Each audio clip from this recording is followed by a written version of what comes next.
100%. So you've spoken about the grind of auditioning for hundreds of roles before you finally got the yeses you rightfully deserved. Do you feel that the real world struggle that you've gone through has fueled your passion in your performances? So I think everything as an artist, as an actor, your job is to sort of express. Your job is to express and reflect reality. And it can do two things. You can connect with others by expressing a reality that they've experienced, but you can connect with yourself and be able to express yourself through the medium of what you're doing. You're able to sort of you can use it as an outlet. So and the more, everybody always says, as an actor, the more you live life, the more rich your acting will become, because you'll have more life experience to be able to better reflect sort of reality and people and their emotions.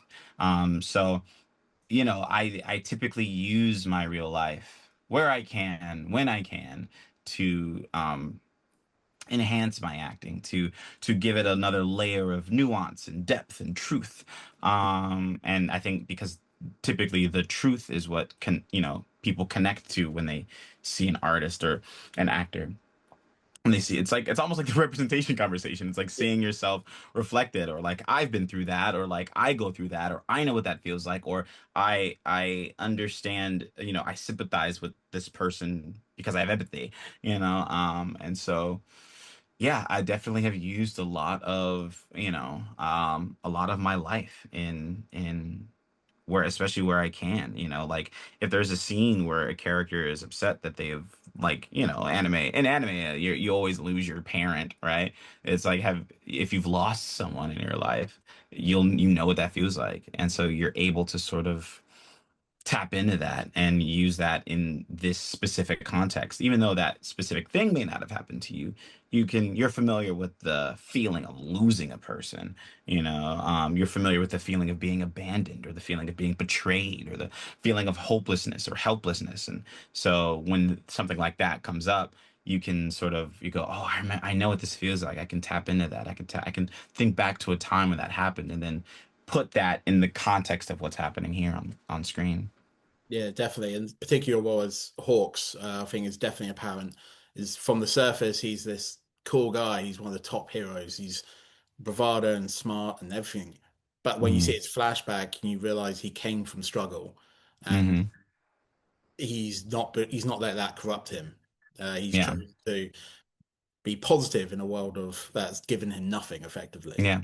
Of course. Even in the way he idolizes Endeavor and looks up to Hmm. him rather than All Might, because as you're saying there, he sees uh, the same struggle. Yeah. Um, so yeah, it definitely works out. And so next one is going towards you saying you were being directed by Kris Zimmerman of all people. So voice directors, they play this massive role in guiding these intense performances. Is there a specific piece of direction or advice that you received early in your career that completely changed how you approached your scripts? I think I attribute a lot of my work ethic to two teachers of mine, Tony Gonzalez, who was my first teacher, and Charlie Adler, who was is and still is. I literally just took a class of his not too long ago. A great teacher of mine. I came to Charlie when I was like not working and things were hard, and he just always had some goal to say to me. And I think, like, early on, he gave me a lot of nuggets, like, I used to, like, be really desperate to work and desperate to book the job, and so but I would, like, I don't know. I would come in, and I just wanted it so bad. And so, um, he was like, well, and I was like, I want it so bad, and I'm not, and I don't book, and I'm not working, and, like, what's happening? And he was like, well, you know, like, and I was like, and I'm afraid like I'm gonna get dropped by my agents, and I'm afraid like I won't be able to do this. And he was like, well, any fear you bring into the booth is gonna come out in your read. Are you focusing on the job, or are you focusing on the character? Are you focusing on the truth of the moment, or are you focusing on what you want out of it? And it like opened up this like this like new, just returning to the root of like having fun and like doing deep character work. And I used to like mark up all my scripts. I have to say this like this, I have to say this like this. And he was like, you're measuring, you're planning out every single thing, and you don't do that in real life. You don't plan out everything you're gonna say. You think of it, and then you say it. It comes to you, and then you say it. So like, this whole interview could be just gold nuggets he'll say to me in class, that I took and applied to my work. But I think like at the core, like, I had another teacher in college. He was a Juilliard graduate, and he would just be like, do the work, act from your heart and your soul. Just who cares what the script or what the script says? Give it, make it come from a real place. So that's something I always try to keep in mind. You like have to put your heart and your soul into every moment and every line, because that's how we are in our lives. I mean, even though we're having a casual conversation, all of this exchange is truth. This is the things that we're saying that we mean. You know what I mean? Yeah, 100%. And I definitely will pass that on to my housemate actor. Be in the moment. Like I said, don't study the script too intensely. Mm-hmm. So you play a lot of characters who tend to scream, fight, and experience all these intense emotions, whether it's the positive or negative. From a technical standpoint, how do you sustain that level of the raw vocal intensity for like a full session without completely shredding your vocal cords? I mean, some of it is vocal technique. It's some of it is breath work that I've learned over the years. Is taking big breaths before you go into a big throat ripping scream. Like being smart and strategic about, me. I'm the kind of actor who is like, give it to me, give it to me, give it to me, give it to me. Like like um there are a lot. I'm just like, I'm not thinking about, am I going to lose my voice in 4 hours? The character in the moment's not thinking about if they're going to lose their voice. They're just going full in. So it's like balancing me, like giving it 100% each time, and knowing how sustainable that can or cannot be. And also like, um, taking care of myself so I can do the rest of the episode, so, um, always have a lot of tea or lozenges or whatever your vocal sort of remedies are, and knowing your limits, maybe like leaving some things to the end. Typically that's usually how a lot of people I know do it. Like they just like sort of leave, we leave like vocally strenuous stuff to the end. So that way we can, you know the rest of the character can sound regular. That way, if I blow my voice out in the last hour or two, um, I can like go home, and like rest my voice. So with all those characters, and like I said, you go all these intense ranges of emotion. The You've gone through a diverse range of them as well. So going away from anime a little bit, you've got characters like Hunter in the Owl House, Remy in Big City Greens, and even a little anime of Genya in Demon Slayer. Was there a specific role where your character's journey had forced you to pull from like a very real and very vulnerable place in yourself? Yes. I think the first thing that comes to mind is, I play this character named Junpei in Persona 3 Reload, and there's this scene where he like loses someone important to him, and I would had literally just like had this big friendship fall apart that was really integral to my life. And so while I didn't lose them in the same way this character did, it could feel like that. So I channeled all of those feelings I felt about that situation into that scene. And that became the scene that ended up in the game.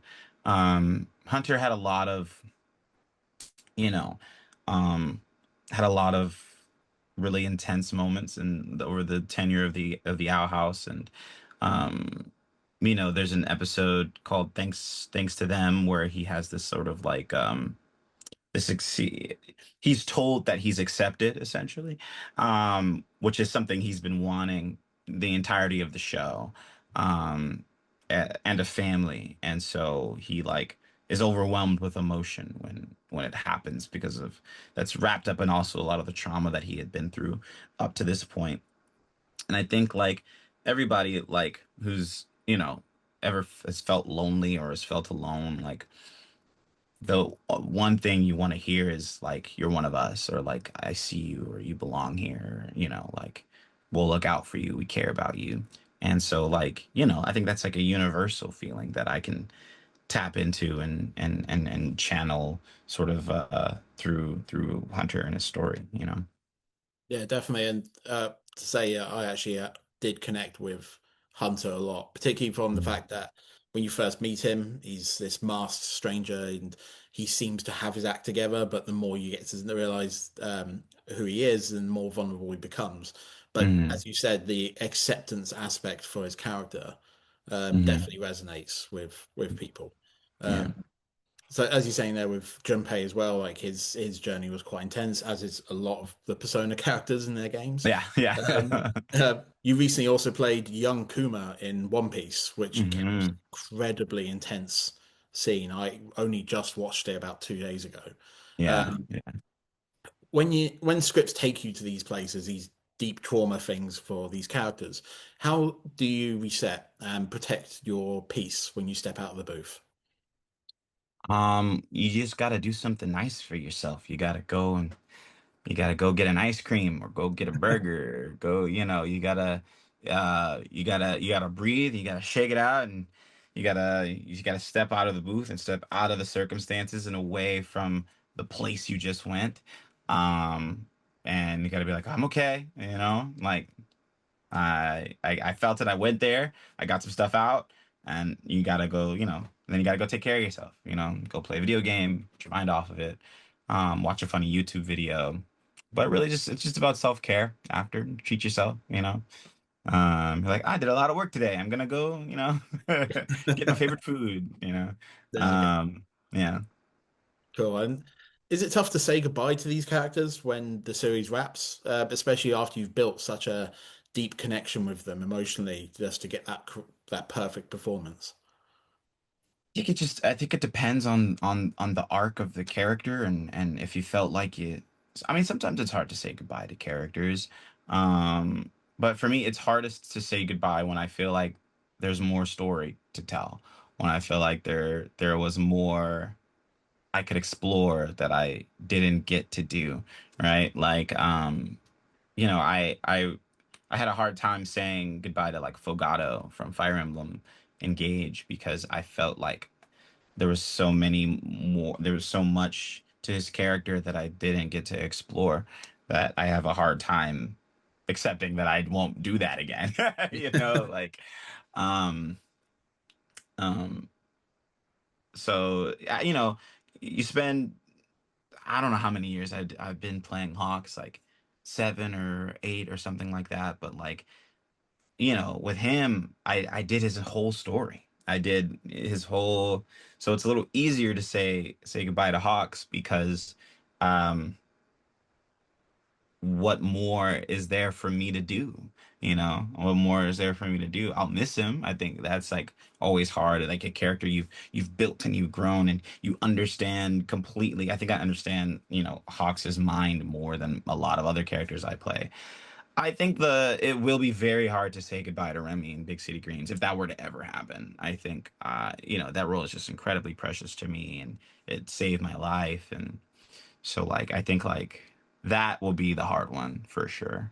Definitely. And yeah, I mean, I've casually watched Big City Greens. It's a good, relaxing background show to have on. Mm-hmm, hmm. I only just learned recently that you did voice Remy because of your diverse range Yeah, of character voicing. It's like, yeah, really? So now I'm hearing it completely differently. yeah. Um, That's so so funny. now you've voiced all these characters, particularly in the anime space. I think we briefly touched on this earlier, that can you still watch purely from a fan perspective, or now that you know all these voice actors, you know the work that goes into it, you do view it from a completely different and more unique angle than you did previously? Yeah, I think, but it's interesting because I started voice acting and learning about voice acting so young.